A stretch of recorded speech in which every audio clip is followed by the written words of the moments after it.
Who that family? Check out the Pro Shop. That's right, the Pro Shop is the platform's stores where you can go and buy all the latest merch to support the platform. Available at the Pro Shops, we have dozens of hundreds of products available for you and your family. Unisex tees for men and women, hoodies and sweatshirts, tank tops, kids and baby items, long sleeve tees, mugs, pillows, wall art, bath, bedding, face masks, phone cases, stickers, bags, fanny packs, socks, hats, and many other items. Please feel free to check out the Pro Shops. The link is in the description section below. And remember, it helps the platform continue to grow. So check out the Pro Shop and Who That Too.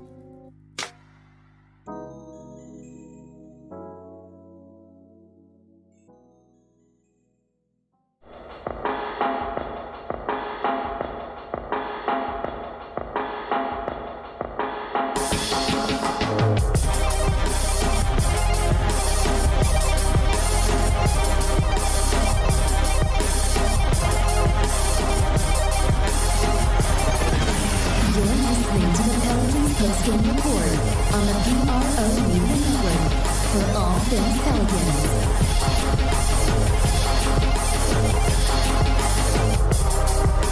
For all things Pelicans, you're now tuned into the Pelican Postgame Report on the PRO Media Network. What's going on, Pelican family? Much love to you. Welcome to another edition of the Pelican Postgame Report. It must mean it's Friday. It's Friday night, that's right, and it's time for Pelican Postgame Report. I'm Big Q chiming on with this edition of Pelican Postgame Report entitled Pelicans 2020-21 schedule has been released and other news and notes as well. And I'm going to bring in my co-host on tonight's stream. DC, how you doing tonight? Excited, man, looking at the Pelicans schedule. Can't wait to get it all tipped off and started, bro. Yeah, it's definitely something to be excited about, my friend. I mean, we're seeing a lot of stuff going on in the world right now with the Pelicans as they've got. You seen skinny Zion? Yeah, I did see pictures of skinnier Zion. And, of course, we talked about a lot of people thinking he might be a little too skinny. So he won't be. Oh, my God, bro. This man. So the man was too big, then he lost weight, now he's too skinny. Man, there ain't no pleasing people, bro. They contrarians, ain't that? That's the word. Yeah.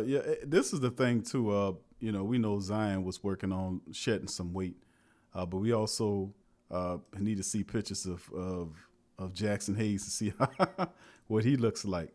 But it's good to see some of those pictures. Did he catch the weight Zion lost? No, it usually doesn't work like that. But it's good to see pictures of Zion in camp, and I see Eric Bledsoe looking like little LeBron shooting the ball. You also see Steven Adams running around there making plays. So it's good to see all the guys together. I even see Jackson Hayes, pictures of Jackson Hayes lifting weights. That's right, Jackson Hayes is lifting weights. You go to the and this is the thing. You go to the Pelicans website and you go to the photo gallery. You can see. He ain't dropped none of them, huh, Q? No, it doesn't look like he dropped anything. We see a happy Brandon Ingram. He's in there working on things as well. His feet work. We see Kira Lewis dribbling and getting to the basket. See Zoe working on double dribbling, both his hands on the ball. You see all the Pelicans there, man. You see Wenyen Gabriel, super hustler in the building. Josh Hart doing his thing as well. It's a bunch of them, man. So it's good to see a lot of the guys out there doing their thing, man, and getting ready for the upcoming season. So a lot of pictures. If y'all want to see all the Pelicans, you can feel free to go to thepelicans.com. And y'all see JJ Redick with his porn stash mustache. So, I mean, it's a lot. Yeah, he said his wife allowed him to get a mustache. He can't normally have a mustache. So he's not living with his wife. So he got his mustache right now, bro. Filthy mustache. That's what they call it. All right. Big ups. That's what Captain Hindsight said. Big ups to Captain Hindsight. Brian, big ups to your CDs. Young City Night Ward. Teal. What's up, Teal? And DJ, all the family members chiming in early on this episode of the Pelican Postgame Report. So happy Friday to y'all. Happy late Friday, about to turn into Saturday. So big ups to the family members. And, of course, we're going to get into the bit of information. DC, we're going to start it off with the USA Today article. How did I end up with this? Pelicans JJ Redick get sarcastic about reunion with Coach Stan Van Gundy. We have that we're going to talk about. Also, the New Orleans Pelicans lineup, locks, fringe, and potential break-ins. This is an article from Pelican Debrief. We'll go over that. Also, we'll go over the schedule as New Orleans Pelicans announced the first half of their schedule. We'll go over that as well. And, of course, J.J. Redick, Josh Hart preparing for Stan Van Gundy's first training camp.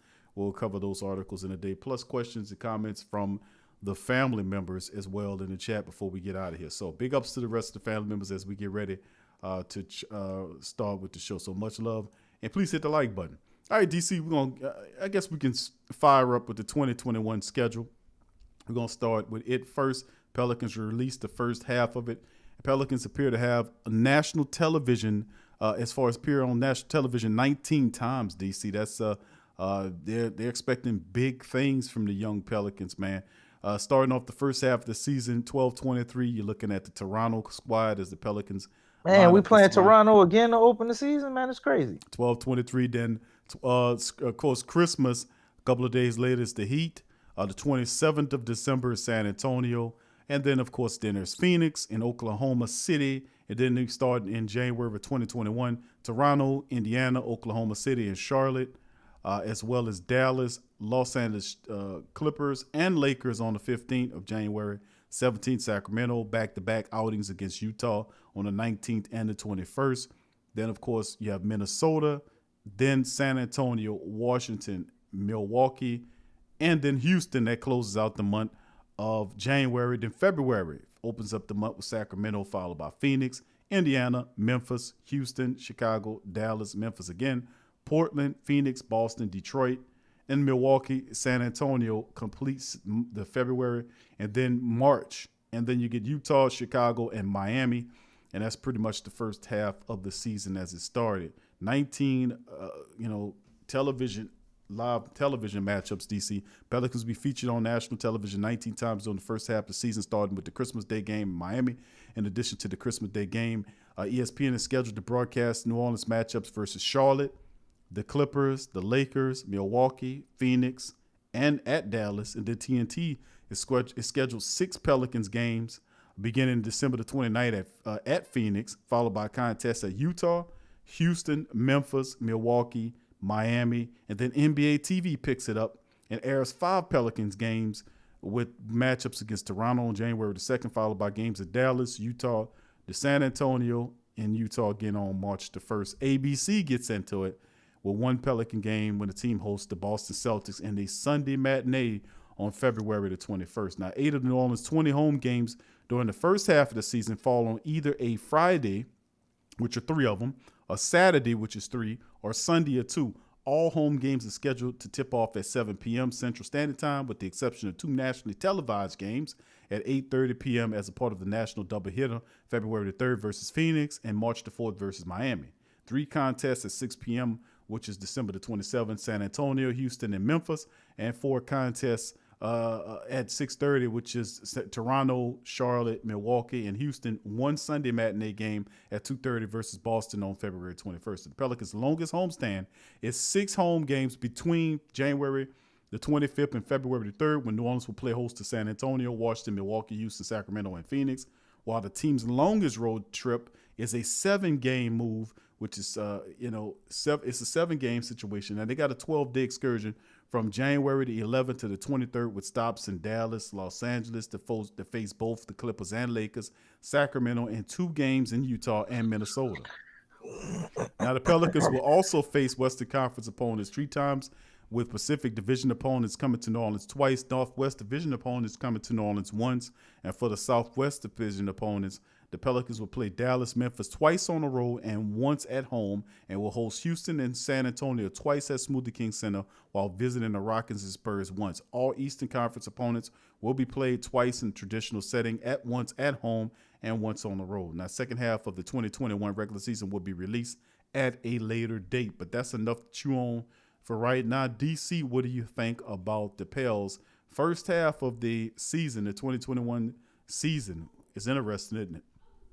It's very interesting, man. But I'm glad I got 19 games figured out that I know how I'm gonna be able to watch them. I got to figure out the rest of these 52.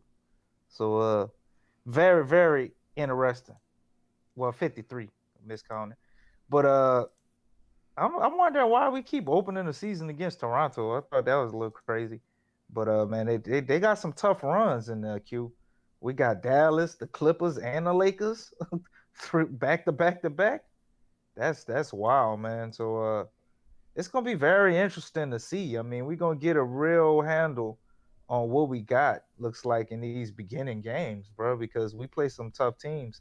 That stretch that I just told you about is like within the first 12 games of the season. So we're gonna obviously play Toronto, and they ain't no slouch. And then we play Miami. Then you go into San Antonio. Then you go into Phoenix. So 4 games right off the bat against playoff level teams. I mean, minus San Antonio, but I still consider them a playoff level team, even though they didn't make it last year. But it's gonna be some stiff competition, man. So these are gonna be very exciting games, and hopefully we can see our young squads, man. The Pelicans, baby birds, as old boy used to call them. See if they didn't grow some bigger wings, man. They're gonna have to fly up a little higher to contend with the schedule I'm looking at. Yeah, this is going to be a tough schedule to start off, but so many different questions pertaining to how it would all look. With Stan Van Gundy's system, we know Stan Van Gundy will find, and will institute the correct system that'll fit. And of course, there'll be some growth spurts, growing pains, as the Pelicans to find out what's the best way to kind of move these guys around.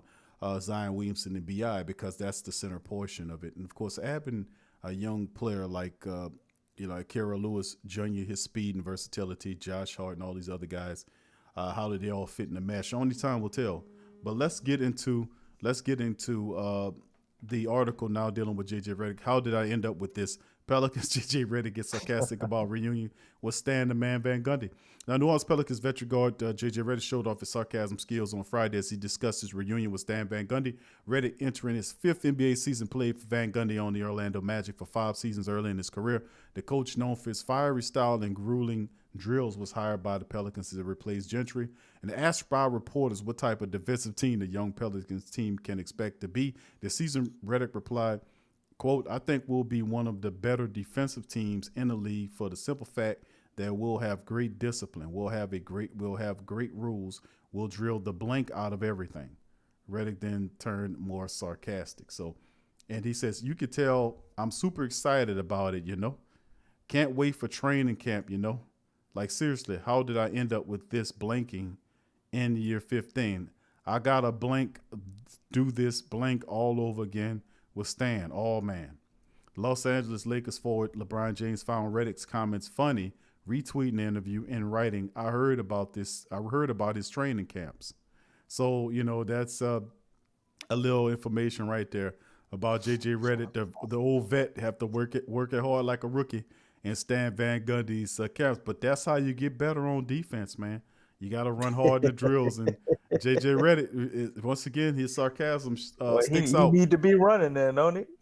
I'm telling you, that's how you get better on defense. He's definitely defensively challenged, but DC, the sarcasm of JJ Redick sticks out once again, doesn't it? Oh, it really does, bro. I mean, I know he pretty much runs a marathon, running around all them goddamn screens and to get his shots off. So I know he probably running forever in practice, but he gonna be running some more in these damn drills. But the sarcasm does stick out, and it is a joke, obviously, but I think it's a lot of truth behind it, and it shows its way through with LeBron tweeting and thinking it's funny, talking about he heard about the training camps, the king of tampering there. And JJ earlier on a podcast, I believe, he said that they asked him if he could play with any player, current or retired, and who would it be? Well, I don't think y'all have to wonder long to figure out who he said, because he was at the bottom of the article and he tweeted about JJ's comments. So I think it's some dots to be connected there. But obviously, JJ is not about to get traded right now. But I think before the end of the season, JJ pretty much out of here. I don't know how we feel about sending him to the Lakers, but that's obviously looks like where he wants to go. And by LeBron's retweeting and all of his laughing emojis, I'm sure he'd be happy to have JJ too. So this is all a joke, And JJ knows Stan Van Gundy. JJ was obviously the guy that recommended the Pelicans get Stan Van Gundy, if you listen to what David Griffin was saying. And I do see it as a joke, but I also think some of it is a little serious too. I don't think it's that damn funny. All right, let's go to the next article, man. I'm just used to JJ Redick now, man. That's what he does. Man. That's what he does, man. All right, next article: the Pelicans starting lineup, locks, fringes, and potential break-ins. Let's look at this one here written by Aaron Keller-Strauss over there at Pelican Brief. Big ups to them guys. There'll be some new faces Pelican in New Orleans. Brief, huh? Yep, the New Orleans Pelicans had a whirlwind offseason, firing their head coach, trading the face of the franchise, as well as three of their four draft picks. While Holiday and Favors no longer on the roster, the Pels will be moving on from the most successful starting five in the NBA last season. At least 40% of the starters will be new, and the Pels now have a number of interested options to explore when it comes to lineup combinations. Some of the starting five is a lock, while other players will be fringe starters who are matchup dependent. There are even a few bench players who might break into the starting five at some point in the season. The Pelicans, which players are locks for the starting lineup? Well, let's look at that. The locks, there are really only three players who are absolutely 100% locks to start every game for the Pelicans. Of course, we know Zion Williams is the centerpiece of the team, and the one who the offense will work through. It's a no-brainer. He's going to get to start every game. Then, of course, is Brandon Ingram, who will handle the ball a lot more than he did last season. The Pelicans don't really have a backup for him, so Ingram is going to start every game. And, of course, Steven Adams was bought over in a trade, then given an extension to be anything other than to be, brought over to be the starting center. He may end up only playing 25 minutes a night, but he will start. Obviously, Lonzo Ball, Eric Bledsoe are the most likely to round out the starting five most of the time. But the author could see a scenario one of them comes off the bench if the starting unit doesn't gel right away. Bledsoe would be the most likely to be pushed to the bench. So the Pels are sure to have a playmaker on the floor at all times. There are a few bench players who will work better as starters in the short run. And let's explore who they could be. Now, those fringe players, they spoke about the fringe starters usually get into the first five because of injury. So let's hope that is not the case. Last season, Nicolo Melli was forced into the starting duties because of injury, and it didn't work out particularly well for the Pelicans. If Melli has to play big minutes against this season, we would know something went pretty bad. But there might be also some matchups where Van Gundy wants to move things around, or it might just be the case that one of the fringe players outplays a starter and earns that spot. Now, first, JJ Redick is a guy who could very well be in the starting lineup to start the season for one. Van Gundy knows and trusts Redick more than anyone else on the team. He's the veteran leader, and he's a guy who has coached in the past. Also, the starting five could use an injection of shooting. There aren't any poor shooters other than Adams, but no lights-out shooters either. Josh Hart's is a guy as well who could get some run with the starters, especially if SVG feels more comfortable with Bledsoe as a focal point off the bench unit. Hart is a versatile player who can fit in with most lineups. If the Pelicans want to shake things up, he can move into the starting role, possibly sending Bledsoe or even Lonzo to the bench. Now, we think about that a lot, because of Josh Hart's versatility to play the 2 or the 3. He really helps out. These are the break-in candidates. Every season, there are a few young guys who break into the starting lineup later in the season after arriving ahead of schedule. It's hard for rookies and young guys to contribute right away, but there are some possibilities for the Pelicans. Kira Lewis Jr. is one of those guys, as good as advertised. Then it's possible that he would get some run with the starting five at some point in the season. He has another playmaker and scorer who will allow them to have veteran Bledsoe run the second unit. Now, Lewis Jr. may not be ready for primary ball handling duties just yet, but by midway through the season, he may have shown enough to make the leap into the starting five. It is even more likely if the Pelicans were able to trade Bledsoe at some point before the trade deadline. Another player who's poised to make a leap is NAW. Van Gundy is going to love his size and versatility, so if NAW improves on the defensive end and cut down his turnovers, he can also play off the ball as a starting 2 guard. Now, these are two who are unlikely to break into the starting lineup, but if they have progressed, you never know. It will be a good thing, actually, as the bench unit will then be a more established and productive unit to enforce what we got going on with some of the youngsters. Now, the Pelicans may have dozens of different starting lineups this year and could see some new faces in starting file before it's all said and done. So DC, coming back to you, heard some of those player combinations. I like the idea of Josh Hart in the starting lineup, as well. But what do you think about what was said? I think it was a good article, and it's a lot of weight to what they're saying. I don't see Lonzo coming off the bench though, just because every time we try to do that was never really productive. And he seems to be kind of a rhythm guy, and the more minutes he plays, the better he plays. I do like the idea of having Eric Bledsoe be a point guard and with the bench units, whether they stagger his minutes with Lonzo Ball or however they do that, or play him short starting minutes and throw like a Josh Hart out there, like you're saying, I think would be smart, or JJ Redick, and kind of mix him with Nikhil on that second unit, bro. I don't think Nikhil is ready to be the primary point guard of the second unit, and obviously we drafted Kira Lewis, so I don't think that's really the vision they have for him anyway, and he may play some minutes at the three. He did grow an inch or an inch and a quarter or something like that. I remember last season, so he may be a little taller and bigger than what we remember him at the beginning of last season, and we could possibly see him play at the three and maybe the two, or probably some point guard duties too. I think that would be interesting. But I think they're spot on with Kira Lewis, man. Obviously, in the beginning stretch of the season, we're not going to see a lot from him.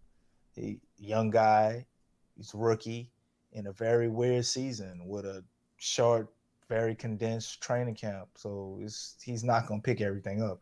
You could be a future Hall of Famer in this scenario, and they probably still wouldn't be starting in the beginning of the season, or if they are starting, you won't expect a lot out of them with the circumstances the way they are. So, yeah, by the middle of the season, he could be somebody that you could see in the starting lineup, and Eric Bledsoe could be easily running a bench unit, or vice versa.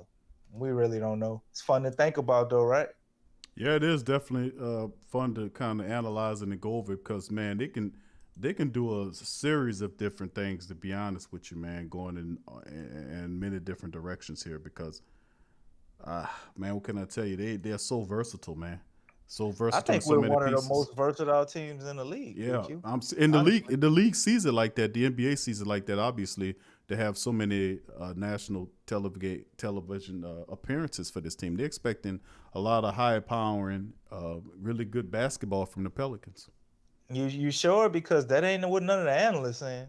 Well, I mean, they can say what they want, but and when you listen to all our fans, man, everybody hungry because they keep asking about all these wings.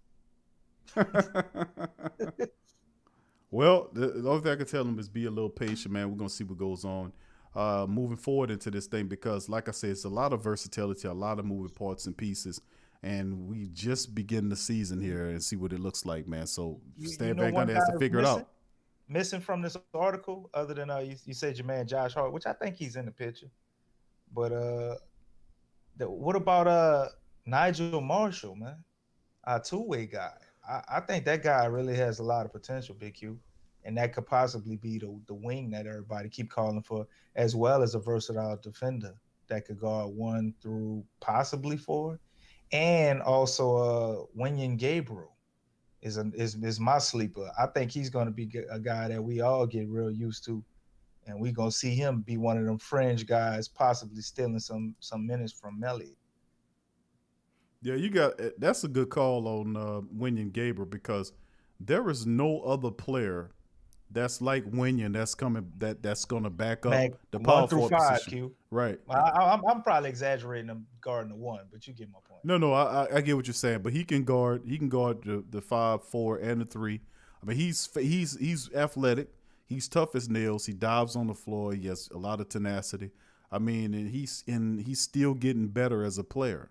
So I mean, if you look at behind the bench rotation behind Zion Williamson and the rest of them, you got to look at Wenyen Gabriel. He has an opportunity to really steal some minutes away because his hustle man game will garner a lot of attention and get him minutes to play. I mean, the guy he cleans up the boards, he runs the floor well. I mean, he's ferocious. I mean, a lot of people that don't know who Wenyen Gabriel is, you'll ultimately find out who he is when you see the guy running the floor, blocking shots, taking on anybody there. The guy is a terrific player. I would encourage him to go back to the playoffs and watch that series against the Lakers. Yeah, he used to guard and see who was guarding AD. Yeah. Not that he shut AD down, but just the fact that he was able to guard him intensely and give him a little bit of trouble. Right. That's very impressive for a guy that young at about 6'7". So you can't discount him, man. I loved what I saw from him. Really, I'm gauging it based off that playoff series with the Lakers because we weren't following the Pelicans. I mean, not the Pelicans. We weren't following the Blazers all last year, and he wasn't playing that much until that point in the playoffs, in the bubble, obviously. So, a lot of people, Dame Lillard, came out and said the bubble was easy. You know what I'm saying? So, a lot of people looking at that and saying that, LeBron got the Mickey Mouse ring. That's what they calling it, right, Big Q? Yeah, that's what they're calling it because we won it in Disneyland, right? So, right. But it is what it is, and I'm pretty sure that Damian Lillard would take it. He wasn't going there competing his ass off for nothing. So, he wanted it too. It's just amazing at the end of the day. I don't think it was a slight at LeBron when he said that. I don't think that's not his character. Right. It was easy because they ain't had to travel. You know what I'm saying? Man was just telling the truth. But Wenyen Gabriel did his thing in the bubble, and even if the bubble is easier, I don't think you can apply those same sentiments to defense. But maybe I could be wrong. But we about to find out.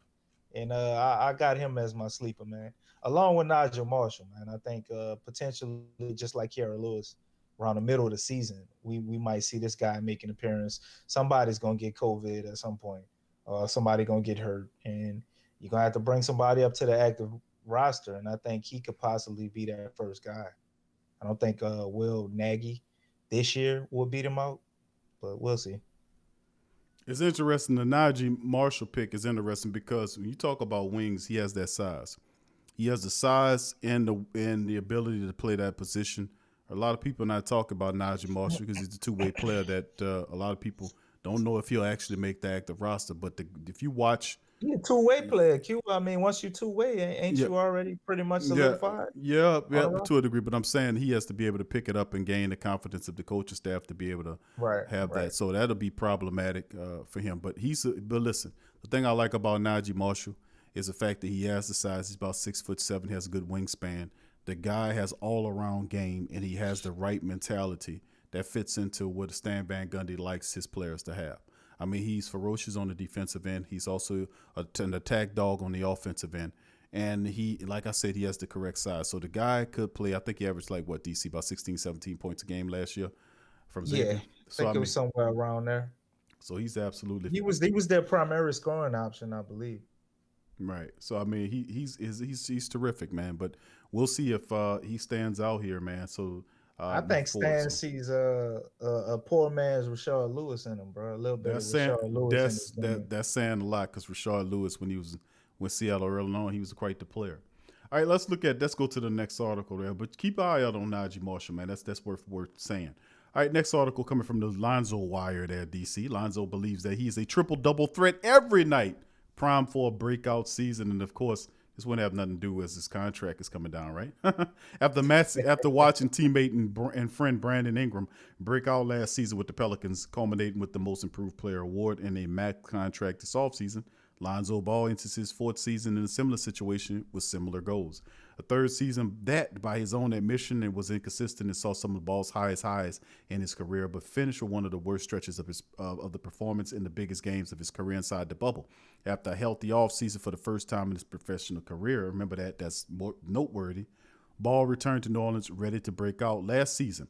Was a good learning lesson, Ball said. I think it was full of up and downs. I think it started off slow, then obviously started going way up and then went back down in the bubble. It was my first year here. I'm happy to be here. Like I said, I just wanted to get things going again and start off on a good note this year. He also said, I know this was a different type of off season, but for me, this is the longest off season I've had. I was definitely happy to be able to get that time to work on my game and show what I can do this year. First, now from the start, it was December through March when the league shut down due to C-19. Ball pieced together the best stretch of his career in a 45-game span. Ball 13 points a game, 7.3 assists, almost 7 rebounds per contest while playing almost 34 minutes per game. Most importantly, he shot 39% from three on 6.5 attempts per game. However, in the final 7 games of the season with a playoff spot on the line, Ball mirrored the overall team performance from New Orleans in the bubble, averaging 7 points per game and shooting a miserable 28% from the field in Orlando. That experience, though, may serve as a final launching pad to his breakout campaign, at least according to what Ingram is saying. He said, I know for myself that experience, when you go through it all, it makes a better person, make a better basketball player, Ingram said of Ball. I think him going through everything that he went through and having a chance to actually have a healthy offseason, a healthy end of the season, and actually being able to lift and be on the court is going to be a big difference. I know he's motivated. He's here every day on time. He's in the workouts on time, doing everything he needs to become a best player that he can be. It's all about the mentality that he has. I can sit up here and say he's going to win anything or whatever's going to happen. But if he's good mentally, every day he comes in and does everything he's been doing, he's going to get something good from it. I think the Ball didn't elaborate. He says what improvements he's looking to show on the court. He did make note of the biggest goal each game. He says, I mean, I just go out there and do the things I know I can do on the court. At the end of the day, I believe I'm a triple-double threat every night, and that's why I'm going to go out there and try to do. So there's very forceful words by Lonzo. Of course, he knows. He said last season that he's going after that most improved player award, that the MIP. He wants that, and he's and a noteworthy item. Another noteworthy item here, DC, is the fact that offseason, he had an opportunity to have a long offseason in which he was healthy, in which he would improve upon his game and his body. So that's a big plus. And it's also a big plus because he's really confident coming into this season. So it'll be really good to see exactly how Stan Van Gundy unleashes him in this system. What do you think about that? I don't think Lonzo Ball was playing when he said, y'all better post my shit next year too. I think he meant that. And I think we about to see just how much of it and how serious he was about it, because this guy, man, is one of the most enigmatic players I've ever seen, man. There's so many people that hate him, and then you got these other people that love him so much and I guess overvalue him. And it's just a very weird situation. And I don't think a lot of the hate he really deserves, honestly. I followed his career. He seems to be a very nice, genuine person, man.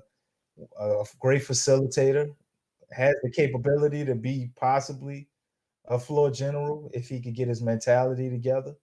And we'll see if we can possibly average a triple-double. I mean, it's 3 more assists, four more rebounds. I could see him getting a 16, 8, and 8 maybe, but the triple-double is a little lofty goal. But it would be very interesting to see, man. I like to see him get off to a good start. The man say he never had a long off season or a real off season. Lonzo Ball always been hurt, and when I watched him,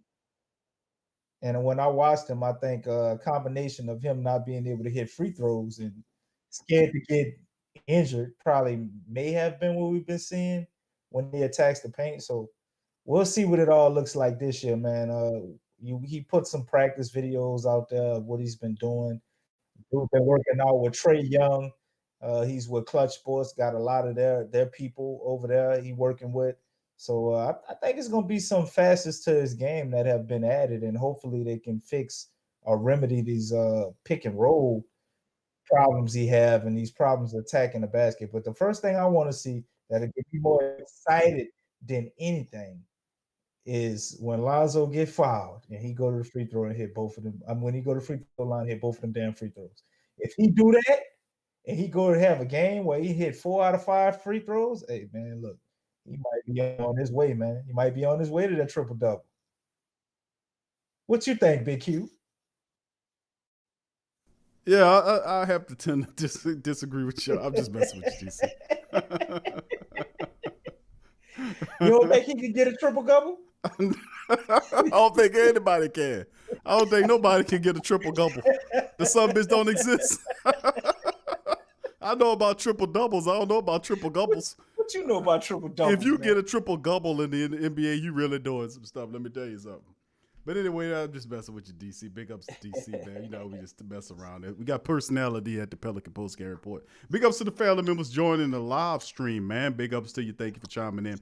Any questions, concerns, or you want to ask DC or myself, please feel free to put it in the chat. Big ups to all the family members in the building. Loney Lorette, big ups to you. Go Pelicans. That's right. Big ups to you. Unique view. Big ups to you. DJ saying, hit the like button as well. Thank you, DJ. Big ups to you, fam. Appreciate that, DJ. This is the interesting thing about the Pelicans, man. As we get ready to end the live stream, I just think, really, man, truly, honestly, that I really have a real deep down excitement about the team, like playoffs. Now, last year it was okay. It was a hesitancy. I was like, this team is so low, it's so talented. We can't help to do nothing but make the playoffs. But as you can see, when you have a guy like Elvin Gentry, who's a half a coach, has a pretty good offensive mind, but is terribly lacking on the defensive end, you had a half a team. So the coach, his aura or his mindset, we were a sloppy, undisciplined team that's similar to Gentry's style of coaching. Sometimes he's disciplined, sometimes he doesn't. Sometimes it looks like your team's running plays. Sometimes it looks, they're freestyling out there, Sometimes, it's just ridiculous. It was a joke. But with this guy's attention to detail, he's more orientated toward that end of it, DC. A lot more organized there. He's a lot more meticulous with his style. He believes in practicing hard and that will relay over to the games. And it's such a refreshing mode to have a coach that has more of a onus toward the defensive side of the ball, because we've been talking about this for years. We've been saying for years that the Pelicans should be a defensive style team. If we can get a little of that Memphis grit and mix it in with some of our 3-point shooting, we might be a very unique look here for the Pelicans. So you got Stan Van Gundy, who wasn't our favorite. Let's not play in the games. He wasn't, most certainly wasn't my pick to be here. But the guy that I want's blackballed. But the reality is Stan Van Gundy is a hell of a coach, though. If you research him, and I researched Van Gundy all the way back until to his college days, and everywhere this man's went, he has a great basketball mind. He knows what he's doing in terms of building. My issue with Stan Van Gundy was the fact that he doesn't stay places very long, because his personality tends to wear on you. So hence the 4-year contract. But if this could all change as he getting older in his career, there could be some adjustments made, especially when you're on a team with Zion Williamson and Brandon Ingram and guys like that, and this could be your last hurrah as a head coach. You would tend to, adjust your coaching style or what have you. But it's really interesting, man. I have an excitement about this team coming into this year. And I really think the Pelicans, man, are a team. We're going to make the playoffs, and then I really think in 2 to 3 years this team will be competing for a championship. You heard me. I said it. Usually when we talk about the Pelicans on the Pelican Post Game Report, we don't talk about the Pelicans going to the finals. We really don't. If you go back and listen to a lot of shows, and that's not because we organically planned it that way. We know we keeping it real. We're not going to put up a bunch of big ass aspirations, say the Pelicans going to the finals this year. That's not the case. This is a young team. They be too much like the Dallas Cowboys. Then if we start doing that, bro. The Dallas Cowboys, the Atlanta Falcons, all of them, we be the same damn way. We understand it's a process to get there, and these young players have to develop that experience. They have to play on the floor at the same time. They have to have the correct scheme. They have to play defense. But I know we're on the right track with the defense. If you bring in Steven Adams, listen, DC, that was a major piece of the puzzle. A lot of people don't like him because he can't shoot threes, and the hell with that. But Steven Adams covers a lot of ground. He's one of the strongest, if not the strongest person in the NBA. You don't really run any plays for him unless you got Lonzo Ball running around for an alley-oop to Steven Adams as he's rim running. But Steven Adams gets his points and his stuff the dirty way. He cleans up the glass, and he gets the stick back points. You don't have that type of intelligence defensively speaking, and that ferocity. You can't teach that. And Steven Adams is also a guy that's big on being here for long. Like, you don't have to worry about, hopefully, what happened with Derek Favors in and out of the lineup due to injuries. Steven Adams is a guy that has held a history of playing a lot of games. He has a streak there where he's going to be on the floor for you. And I think he will definitely help Zion Williamson on it from different standpoints. So I like the move, Steven Adams. I like that. I like the Kira Lewis Jr. I was able to look up what Kira could bring to the fray as well. I mean, it's interesting. Plus, where do we do an NAW? Who's a piece? Nobody know what happened, but DC, like the article said, he can possibly be that guy you're looking for, but we don't quite know yet. Maybe Stan Van molds him into something. I see pictures of Jackson Hayes hitting the weights, getting ready. So remember, these guys, you're looking at a guy like Zion Williamson. Remember the class that Zion came in with? All of those guys were first-round draft picks. All of them. Jackson Hayes and NAW. So, I mean, and then not to forget Didi Rosada, who's still playing overseas in Australia, just still developing. So, I mean, it's interesting nonetheless. DC, comment on that. Very, very interesting, man. And you covered a whole lot there, man, in your epilogue. But I think you're right, man. I agree with most of your points. I can't find fault in anything you're saying.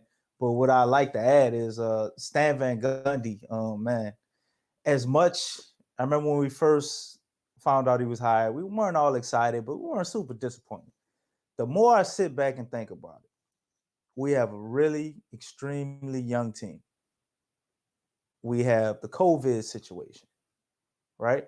We just come from a coach, as you called him, a half a coach, who would basically fly by the seat of his pants and don't play no defense.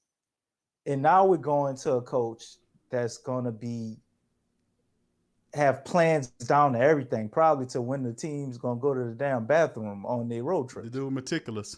Right. So you come from one extreme to the other. And I think it's going to be a lot of positive from that for this group. But I think he's basically like what they was calling Lonzo Ball in the interview. He's a connector. He's going to be a person that connects us to that possible championship down the road. Hopefully it could be with him, but if not, they would be very ready for a new coach or something new, innovative, and they would have went through basically everything to come into what they need, which is balance. So we didn't have any defense last year, and we're going to go into this year playing a whole bunch of defense. And Unique View said we need to play bully ball, and I think that's exactly what they're going to do. I love that. You got Zion, who's a dominant force on the block at the 4, and possibly on the wing at the 3 now. I mean, Zion looking skinny, y'all. He's slim Zion. He's looking like he was in Duke. He might lose a few more pounds with this intense training camp. DC, not to cut you off, but James, big ups to you. James Smith Jr. says he asks about Zion's new body frames, and he looks smaller even compared to himself at Duke. This with James. Appreciate that, James. Big ups to you, Harold. Big ups to you. He kind of looked to me personally, but maybe your eyes are a little better than mine, James. He looked about the same size that he was at Duke in the beginning of the season, not at the end of the season when he was 284, but kind of when he was coming straight out of college and he still got a baby face. But you seen when his face got bigger. Y'all know what I'm talking about when he had the Pelicans jerseys on, cheeks and all that looked bigger. A lot of that looked like it then came down, man. So with all that going on, he could be playing possibly at the 4 and the 3. So we got so much versatility going on. We don't know what this team is going to be capable of, but I could tell you they're going to be capable of some great things. But hopefully we can harness all their potential this year and get into the playoffs. I know we at least going to get that run into the bubble, Big Q. I know you say we're going to make the playoffs. I know we're going to make it to the bubble. I would like to say we're going to make it to the playoffs, but it's going to be hard for me to say that without seeing at least the first 10 games of the season. And then after we looked at the schedule, I mean, man, we got some games, bro. We start off against Toronto. We play San Antonio. Then we play Toronto again up in there. We play Miami. We play Phoenix. We played OKC, which I mean OKC. I think we're gonna get that one. Then we got that run with the Clippers, the Lakers. Then we play the Kings, who ain't gonna be no slouches. Been struggling with the Then Kings. you play Utah. Then you play Utah twice. Yep. I would like to say we're gonna be in the playoffs, man, but I really got to see how these games go. More importantly, though, I would like to see growth. I mean, even if we did lose some of these games, I would like to see us growing and doing things differently and effectively. And I think all that's about to happen, man. The whole thing I was getting at with the Stan Van Gundy thing, nobody really kind of wanted him in the Pelicans nation. I know the media and all that, they try to hype us on him, but we wanted somebody new and innovative. Or Mark Jackson. Everybody wanted Mark Jackson. Look what he did with the Warriors. But we ain't get him. Got Stan. But with this situation, man, with COVID, I think we really might have knocked it out the park. You got a guy who's really meticulous, which means if the players following him, they probably ain't gonna get COVID because he gonna have a goddamn plan for that too. You know what I'm saying? So everything you could possibly want in a coach for a real young team with this situation, I think Stan Van Gundy, especially for this weird season we're about to have, is probably the best option we could have came across, other than a premier name like Mark Jackson. Yeah, and I think Mark Jackson would have gave him the same thing. DC, I'm gonna keep it real with you. I think the same thing in a different way, coming from a different package, being that Mark Jackson would have been a player guy, and they would have kind of accepted it. They'll accept it a little smoother from Mark because he actually did it on the floor, as opposed to Stan Van Gundy, who doesn't have that reputation as a guy that been playing basketball, who was a guy who was a part of some pretty good playoff teams with Indiana, and he played with the New York Knicks. A respected guy like Mark Jackson, who also has the resume of what he did with Golden State, how he helped really elevate Steph Curry's game and get him where he is, and created the floor for where he is and where he came from. So really interesting. But Stan Van Gundy, man, is a guy that has veterans here where he can give the game to the veterans. And, of course, he got to handle the younger players a little bit more different, and knowing that he has to circulate stuff from Zion Williamson. But you're right, the C-19 stuff is all about how you deal with it. It's the same principle, like Coach Payton said, for the Saints. It's whoever handles it better will have the most success. And I think Stan Van Gundy and the Pels, and to be honest with you, the Saints have done a pretty good job too. So being that they're run by the same the same administration, I expect that mentality to travel.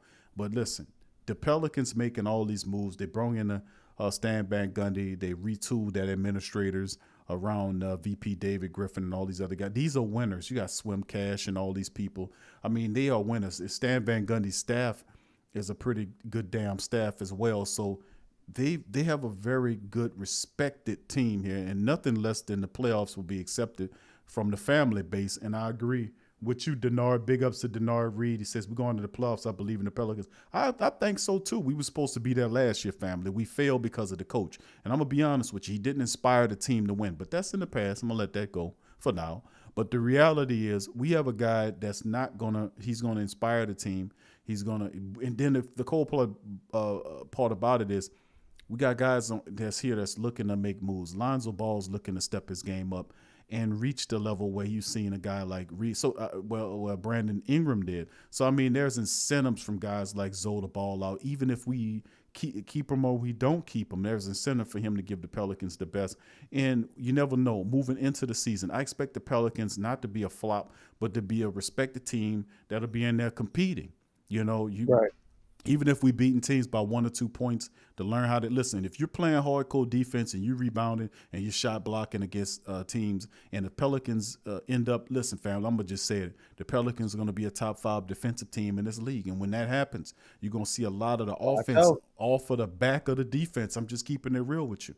That's what you're going to see, a lot of that. Steve, you don't bring Steve, and I said it, I'm say it again. You don't bring Steven Adams in here. You don't bring guys like Wenyen Gabriel in here and accentuate them. You already had Jackson Hayes, who's pretty good in his own right defensively. Just need to gain some more muscle. Zion Williamson is a pretty damn good defender. Brandon Ingram is a good defender. He could be a lot better. Zoe Ball, his game is pass and defend. He can get better at the position. Eric Bledsoe, Bleeding Soul. He's another guy that's like his nickname's Little LeBron because he's a physical guard. You ain't gonna bully. Moving him, bro. You ain't gonna bully Eric Bledsoe. I'm just moving him like that. Just like we say, Steven Adams is one of the strongest centers in the league.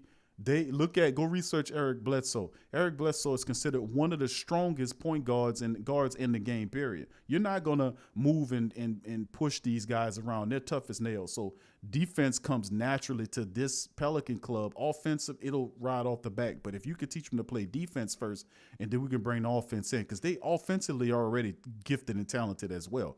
Look what Ingram did. Look what Ball does when he's inspired to do. Josh Hart, J.J. Redick, and the list goes on and on. Zion Williamson. These guys are already talented offensively. Let's teach them how to play defense first the right way. And I'm telling you, the Pelicans are going to be a top 5 defensive unit. We can build an offense off the back of that. I know Stan Van could do that. Stan Van Gundy do that much.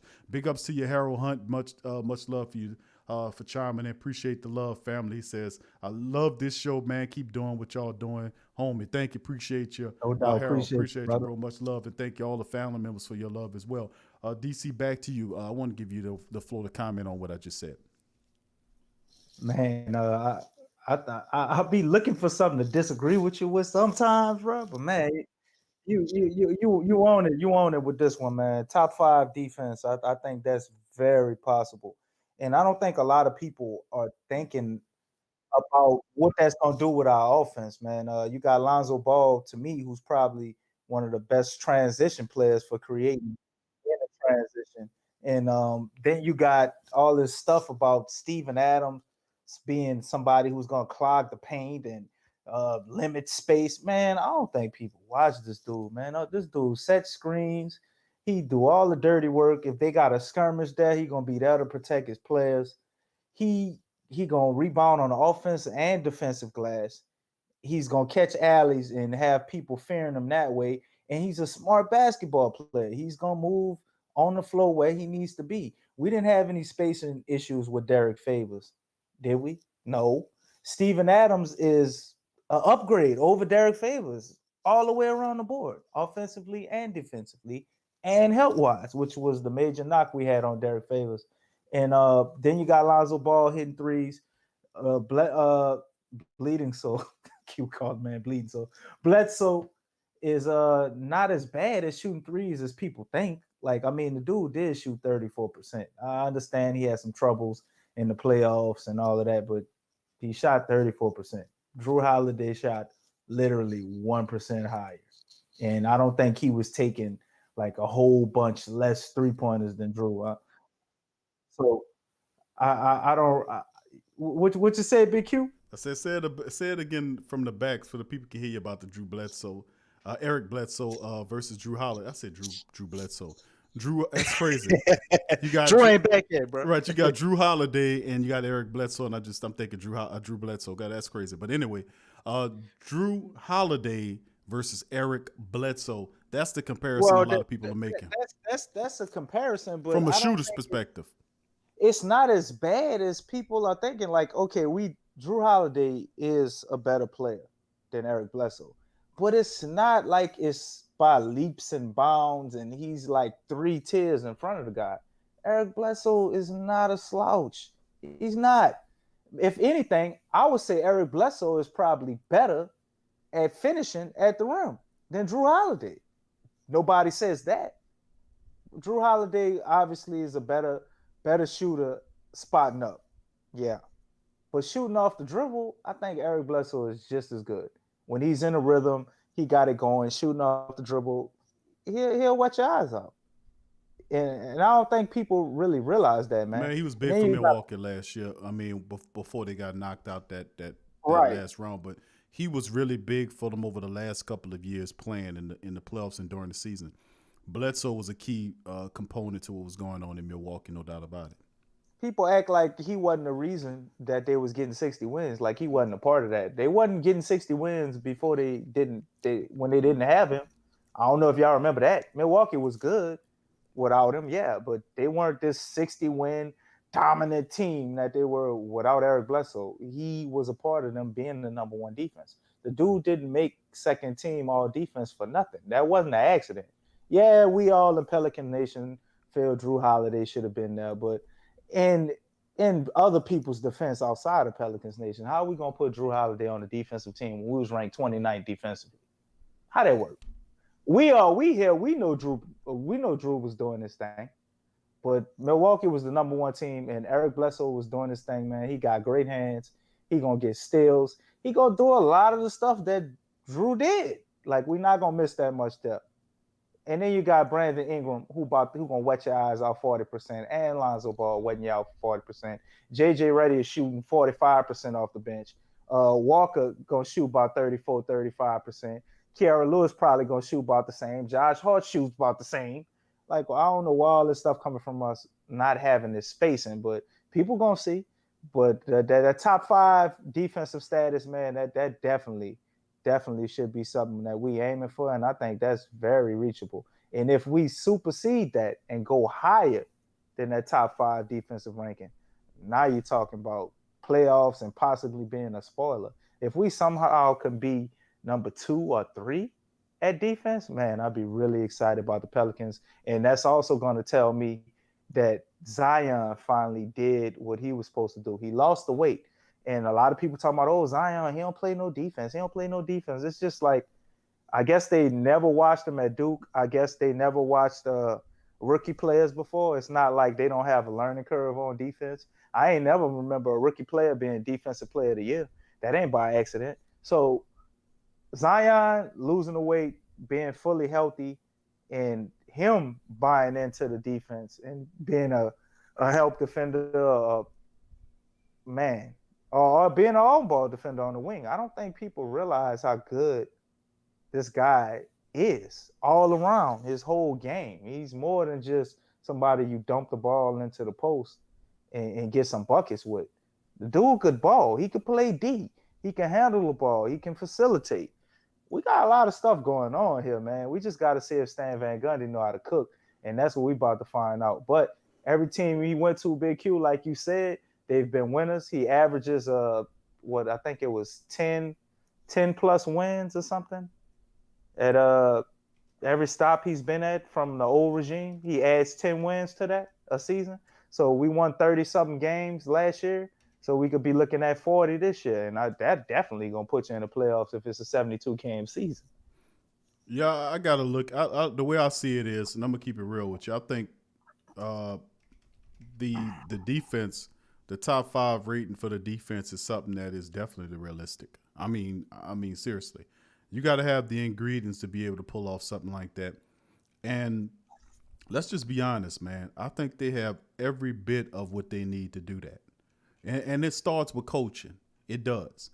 And, of course, we talk about Stan Van Gundy. But let's talk about it because I don't know if we said it. I might have mentioned the previous shows. Q, I want to ask you a question. DJ say, you think we're going to retire Drew Holiday's number 11? I don't think so. I don't think we retire Drew Holiday's number. I'm just going to keep it real. I don't think we'll do it. Anthony Davis, yes, but not Drew Holiday. I'm just keeping it real. We ain't retire Chris Paul number neither. Huh? There you go. And, and a bit of caveat information just to throw on to the people about Eric Bledsoe is the fact that Eric Bledsoe, when he came into the league, he had a lot of mentorship. And one of the people that helped him to develop into a really good point guard was Chris Paul. Yeah. So let's remember that connection that him. Remember, he spent his time with the Clippers and all that, and Chris Paul and it had helped him become he gives a lot of that to Chris Paul, helping him develop into a really good NBA starting point guard. Let me segue to this because we talk about the defense and we talked about the Pelicans making a leap from a nine playoff team to a playoff team.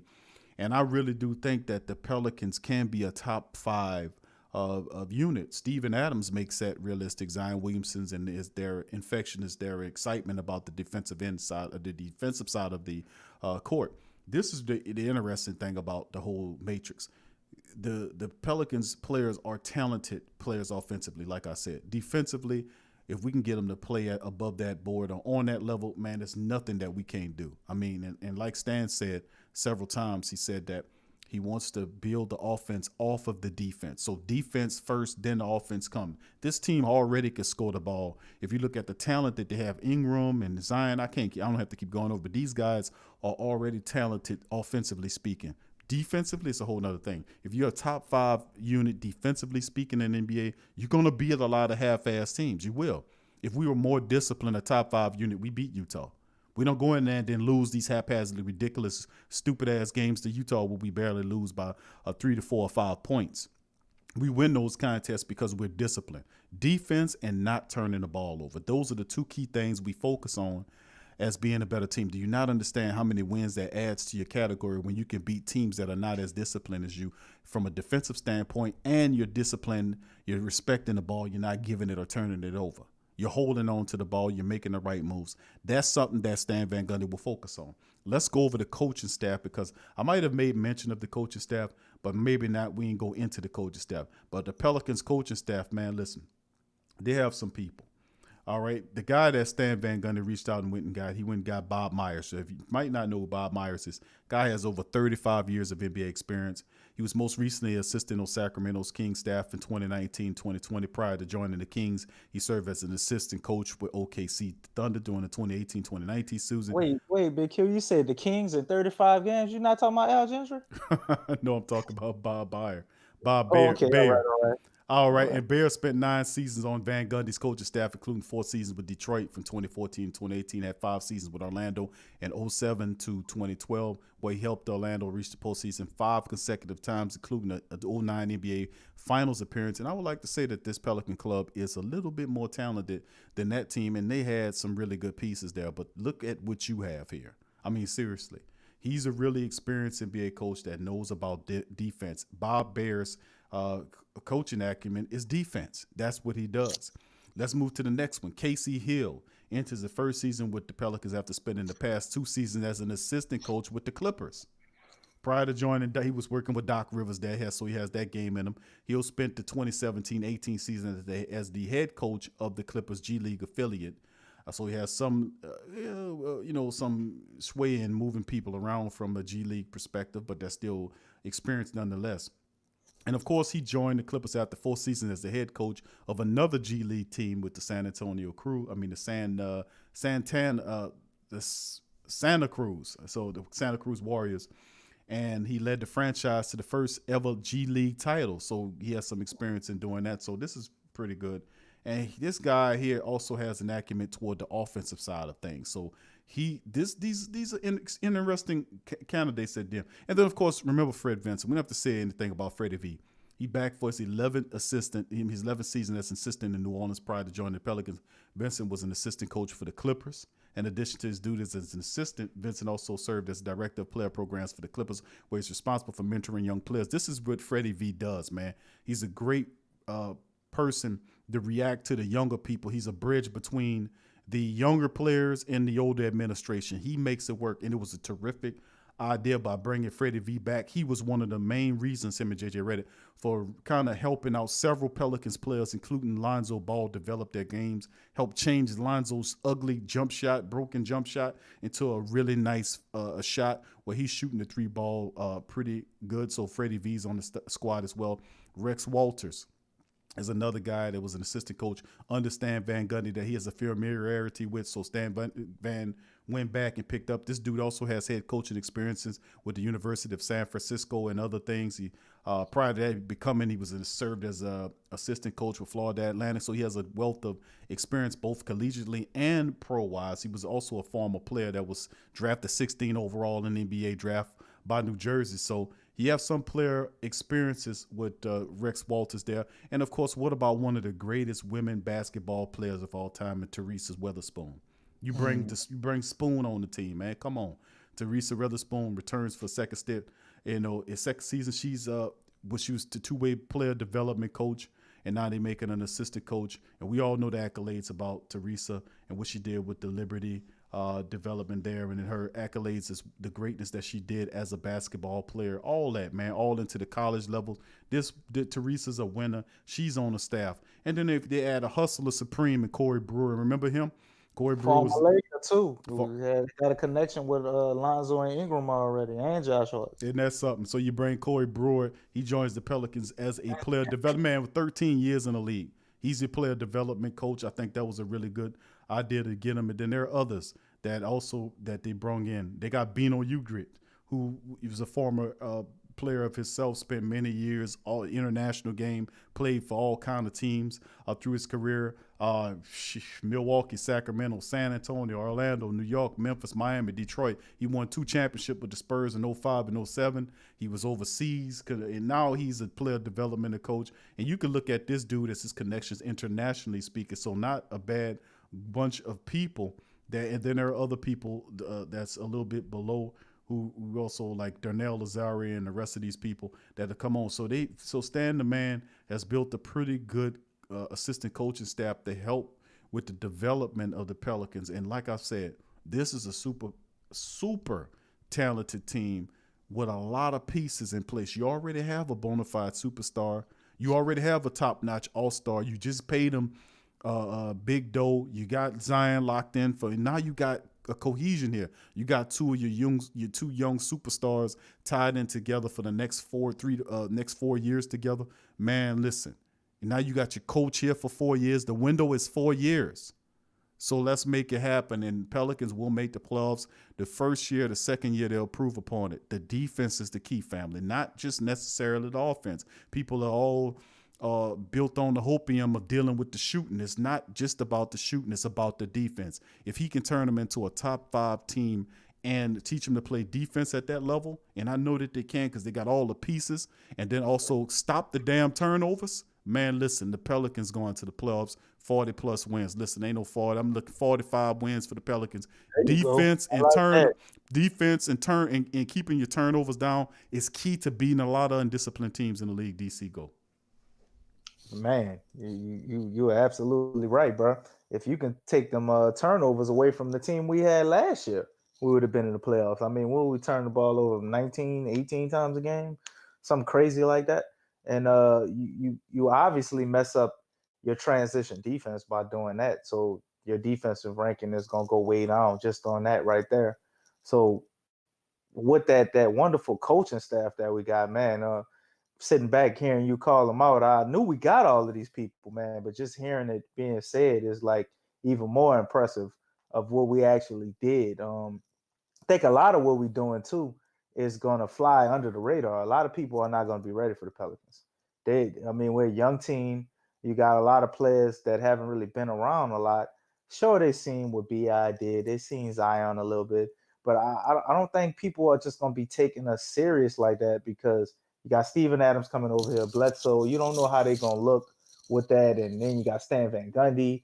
They really don't know what the hell we're going to be running because it's obvious with all these young players, we're not going to just be a defense and set it up and run no damn half-court offense. Nah, we're going to play defense, but we also going to want to be kind of an up-tempo team and run too.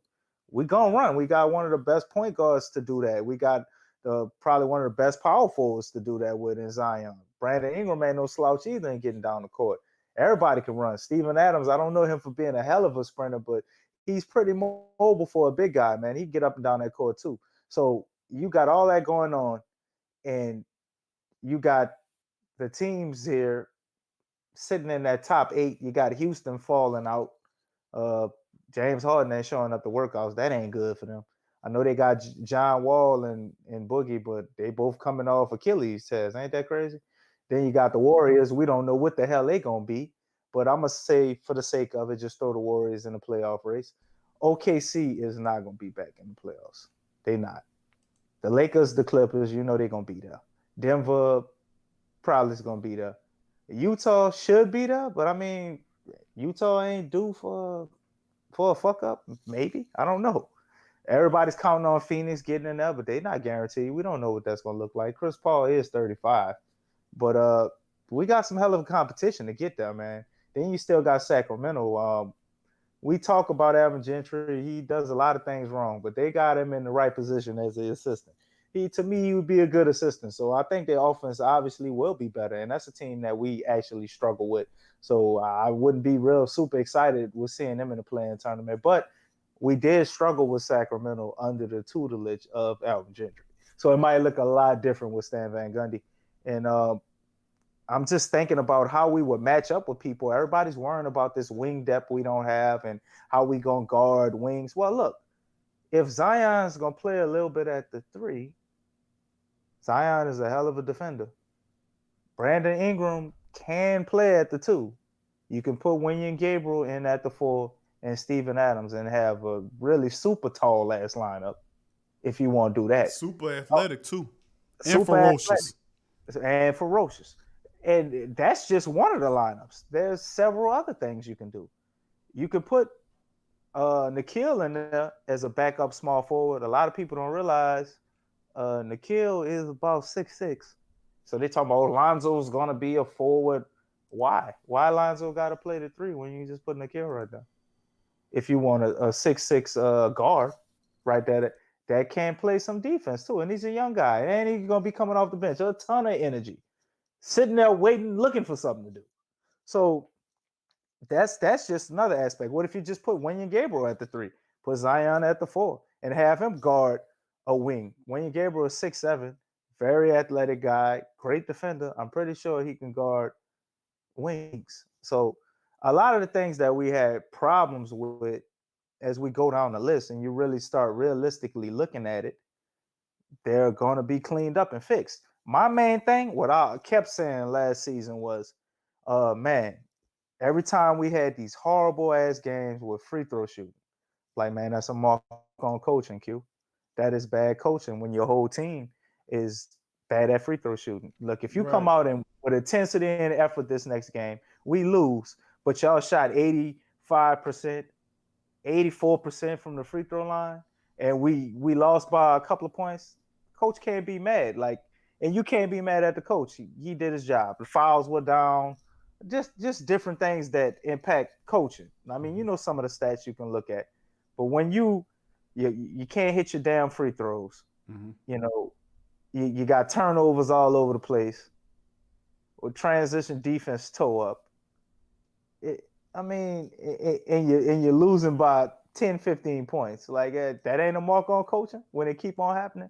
So a lot of those type of weird games we saw where it was obvious that the Pelicans had enough talent to be on the floor with a team against them, and then they just collapse and fall apart in the fourth quarter. Or they go on the team goes on this run and the Pelicans just never recover. And it was almost like they quit and gave up. When you got a real good coach or a coach that's meticulous and instills toughness and defense, and he not going to have that. He'll have a goddamn two-way team starting before he let you be out there with no intensity and effort. The whole damn starting lineup would get benched.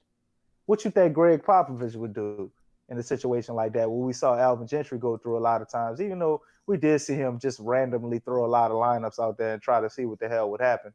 I think he showed too much favoritism to the guys that were there before some of these younger players that we got, in my opinion, last year. And it was just retarded to see him keep trying to force feed these short guys on the wing, have Drew Holiday guarding goddamn Anthony Davis and LeBron.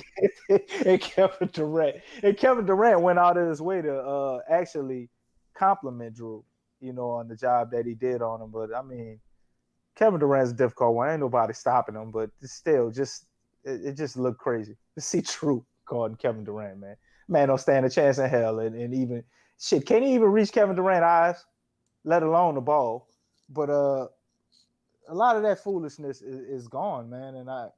And talking about all these mistakes that Alvin Gentry made, we still got to the play-in tournament that everybody says they supposedly created so they could get Zion in the playoffs. And Magic, Zion didn't even get there, which I thought was a crazy storyline that everybody kept running with. They made the play-in tournament because they had so many teams that were right there on the brink of getting that 8 playoff spot, and they just cut the season short. What you supposed to do?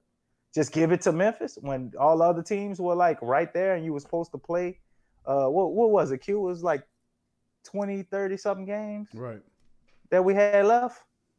So it's like, and for the Pelicans, that was the easiest part of their schedule left. We played all these tough ass games, and then we get to the easiest part of our schedule. Can't win. In the season over. You know what I'm saying? So I don't think they did that just to get Zion in. It would have been nice to get him in. I'm sure they wouldn't have frowned upon it, but they did it because it was a fair and the right thing to do based on the situation, not just for the Pelicans, but for other teams.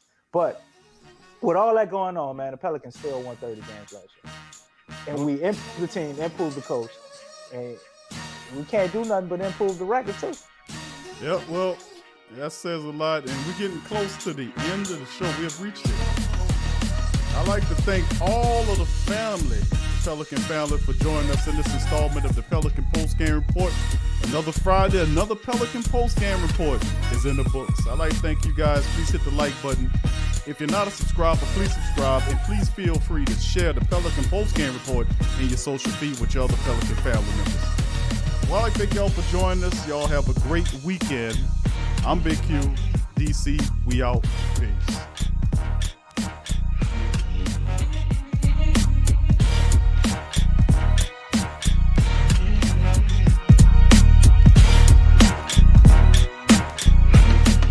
Remington Tax Solutions is a company that, together with their partners, provide virtual tax consultation and preparation for individuals, small business, and nonprofit. They also provide notary and a host of other business-related services for their clients. Their associates provide a systematic yet very client-centered approach to their services. They offer the industry knowledge and insight to help solve your most complex tax issues. At Remington, their currency is time, the one resource that cannot be replenished. For that reason, they utilize the simplest and most effective forms of technology to make their services faster and more efficient. No need to wait in the office until your taxes are completed. Simply upload your documents via the Taxes to Go app or via their client portal, and they'll take care of the rest. Remington Tax Solutions is a member of the National Association of Tax Professionals and participates in the IRS Annual Filing Season Program, which is a voluntary tax education program to stay abreast of the ongoing changes in tax legislation. Remington Tax Solutions has a strong connection to the communities in which they serve. It is a part of their mission to make a positive impact on the lives of their neighbors. So, if you're looking for a reliable, effective, and trustworthy tax preparation service, Remington Tax Solutions is the business for you. Contact Remington Tax Services at their number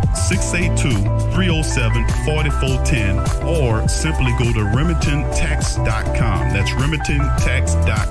Remington Tax Service, virtual tax preparation for the individual and small business. Get straight sports talk from the Sports Coma with Big Q and the guys. HomeBistro.com. Freshly prepared, home delivered, restaurant quality gourmet meals delivered straight to your home. Choose from over 50 plus gourmet meal options cooked by world-class chefs and delivered frozen, ready to eat within minutes and no commit. Welcome to the One Shop Gourmet Food Delivery, specializing in affordable options to eat right and feel great. 100% satisfaction guaranteed. Every ingredient is handpicked to the highest standard. And why you should buy from HomeBistro.com? Restaurant quality, made with natural ingredients, delivered right to your door. Overnight shopping is available. Diabetic, paleo, heart health, and vegetarian options to eat. Doing business since 1999. Courteous, knowledgeable, and professional support. Complete PCI compliant SSL security ordering, and great meals. Choose from some of my favorite dishes: the Mediterranean chicken with orange honey sauce, the charbroiled chicken romesco, or the grilled chicken breast with sweet and spicy vegetables. No matter what you choose, you can't lose with HomeBistro.com. Eat great, feel good, and save some money with HomeBistro.com. Hit the link in the description section below for more information. Are you a boxing fan? Check out Ring Kings Boxing only on the PRO Media Network. Live clean, eat cleaner. The only natural and patented produce wash. Eat Cleaner is a tasteless, odorless, and lab-tested line of food wash and wipes that is up to 99.9% more effective than water and cleaning wax. The only natural, patented produce wash in a 14-day study. Applying Eat Cleaner all-natural fruit vegetable wash to a variety of fruit and 100 pure guaranteed vegetables also prolong shelf life up to 5 times longer through a natural blend of fruit acids and antioxidants. This can help save your family on average of over $500 per year, reducing waste and making it easy to get your half plate of fruit and vegetables each day. Eat Cleaner offers a wide variety of solutions for food safety and shelf life extension for consumers, retailers, food service, and operators. USDA bio-based, OMRI listed for use on organic produce, non-GMO, vegan, gluten-free, made in the USA, lab-proven, and patented. So if you want cleaner fruits and veggies, try Eat Cleaner. Check the link in the description section below. Are you a Pelicans fan? Check out the Pelican postgame report on the PRO